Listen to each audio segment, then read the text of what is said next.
Hey guys, welcome back to my channel. So आज मेरे यहाँ थी संकटा माता की पूजा। तो चलिए आपको बताते हैं कि संकटा माता की पूजा कैसे होती है। तो उसके लिए क्या करना होता है, आपको चाहे 5 सुहागन, चाहे 7 या 9 या 11 आपके पास जितने भी अवेलेबल हों उन सबको बुलाना होता है। उसके बाद हमें करनी होती है संकटा माता की पूजा। संकटा माता की पूजा करने के लिए सबसे पहले हम जलाते हैं दीप और माता रानी का आवाहन करते हैं ताकि हमारी माता रानी प्रसन्न हो जाए। उसके बाद यहाँ पे हम लोग हंस रहे थे क्योंकि हमने बोला कि वीडियो बना लो, तो सारे लोग हंस रहे थे कि ये पूजा करते टाइम भी वीडियो बना रही है। हमने कहा हाँ भाई, बनना चाहिए। तो उसके बाद हमने धूप बत्ती जलाई और धूप बत्ती जलाने के बाद फिर मैंने रखा अपने सर पे पल्लू। फिर सर पे पल्लू रखने के बाद फिर स्टार्ट कर दिए हमने पूजा सीरियस मोड पे जाकर। तो उसके बाद क्या करना है, आपको धूप बत्ती जलानी है, दिया जलाना है, कपूर जलाना है और उसके बाद माता रानी के पास रख देना है। माता रानी को फूल माला आपके पास जो अवेलेबल हो वो आप चढ़ा दीजिए, प्रसाद चढ़ा दीजिए, मिठाई वगैरह जो भी आप ला सकते हैं आप उस हिसाब से अपना चढ़ा दीजिए। फिर जितनी भी सुहागनें आपके घर पे आती हैं उनको आपको सुहाग का सामान देना पड़ता है। चूड़ी, बिंदी, सिंदूर और मेहंदी, आलता, जो भी आप जितना आप दे पाओ आप उस हिसाब से अपनी श्रद्धा के अनुसार आप दे सकते हैं। तो ये कर दी हमने, दिया जला दिया। उसके बाद हमने चढ़ा दिया माता रानी को सिंदूर। हमने 7 सुहागनें करी थी तो ये चढ़ा दिया माता रानी को सिंदूर। उसके बाद फिर हम चढ़ाएंगे चूड़ी और बिंदी चढ़ाई थी हमने, 3 चीज़ें चढ़ाई थी। और चूड़ी हमेशा आप कोशिश करें कि लाल रंग की चढ़ाएं क्योंकि माता रानी को लाल रंग बहुत पसंद है और सुहागन का रंग जो होता है वो लाल रंग होता है। और बस इस तरीके से चूड़ी, बिंदी वगैरह सब जो भी आपके पास अवेलेबल हो आप वो सारी सुहाग की चीज़ें चढ़ा दें। और मैंने रबर बैंड भी, ये सारे सब सुहाग के सामान में आते हैं तो जो भी है वो सब चढ़ा देंगे। उसके बाद फिर हमें क्या कराना होता है, फिर जितनी भी लेडीज़ रहती है उनको कराना होता है भोजन।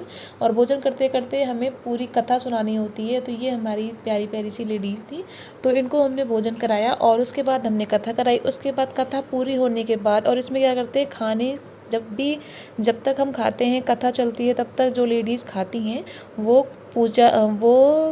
उनको बोलना नहीं होता है और सिर्फ कथा जो पढ़ते, यानी कि जो पूजा करता है, जिसके घर पे पूजा रखी जाती है वही पूजा करती हैं, वही सारी मतलब कथा वगैरह सारी करती हैं, वो बोल सकती हैं। बाकी और लेडीज़ नहीं बोल सकती हैं, उन्हें चुप होकर खाना खाना होता है और कथा सुननी होती है।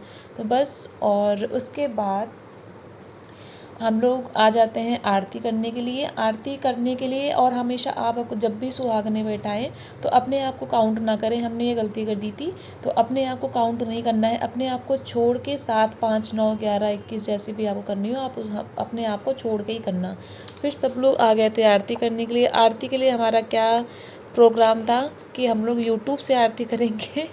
आजकल डिजिटल ज़माना है तो हमारे पास बुक नहीं थी, शॉप पे भी बुक नहीं मिली। तो आपके पास भी अगर बुक अवेलेबल ना हो तो आप भी इस तरीके से कर सकते हैं। आप यूट्यूब पे हर चीज़, यूट्यूब पे, गूगल पे हर चीज़ अवेलेबल है।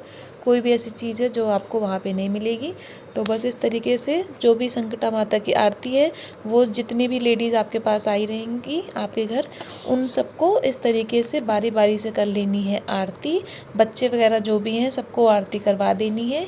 आरती करने के बाद फिर लास्ट में आप ले लीजिए, जो भी करते हैं वो जिस घर पे हो रही है, फिर वो लेके पूरे घर में आरती, सबको पूरे घर में धूप बत्ती आरती जो भी है उसको दिखाना होता है। और ये आ गया था हमारा एक छोटा सा गोलू मोलू सा बच्चा।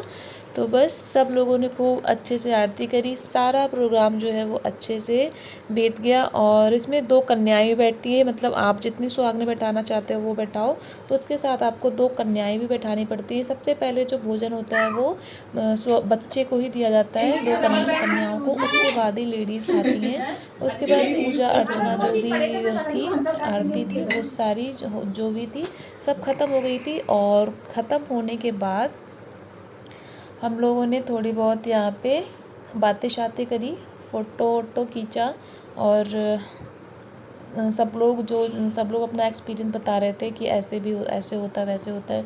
संकटा माता की मेन पूजा इसलिए होती है कि बहुत लोग जो भी विश वगैरह मानते हैं, कोई उनके ऊपर संकट होता है, कोई विश मानते हैं कि मेरा ये काम पूरा हो जाए तो हम करेंगे। तो इसके लिए संकटा माता की का व्रत में ये पूजा की जाती है, मतलब मन्नत मानी जाती है ये। उसके बाद क्या करना होता है, जो सुहाग का सामान होता है वो एक एक लेडीज़ को देना होता है, जितनी भी लेडीज़ होती हैं सबको देना होता है। तो मैंने क्या करा था, मैंने मतलब धरती पे पैर छू लिया था इनका। इन्होंने बोला कि नहीं नहीं, हम लोग एज में इक्वल हैं, तो इस तरह मतलब पैर नहीं छूना है, जो बड़ी लेडीज़ होती हैं उनके छुए जाते हैं। हमने कहा अच्छा। उसके बाद बस सबको, जितनी भी लेडीज़ थी सबको सुहाग का सामान एक एक करके दे दिया। इसी तरीके से आप जब भी करें तो आप सुहाग का सामान उनके आंचल में दें। इस तरीके से जो भी जिसने भी जो पहना है उनके आंचल में से प्रणाम कर ले, या फिर आपकी आपसे एज में ज़्यादा है तो उनके पैर छू लीजिए। बस उसके बाद सारा प्रोग्राम हमारा ख़त्म हो गया था। फिर हम लोगों ने करा फ़ोटो सेशन, और ये था हमारा थोड़ी बहुत सी क्लिप। तो आपको कैसा लगा आप भी ज़रूर कीजिएगा। तो मिलते हैं आपसे अपने नेक्स्ट वीडियो में, तब तक के लिए बाय बाय।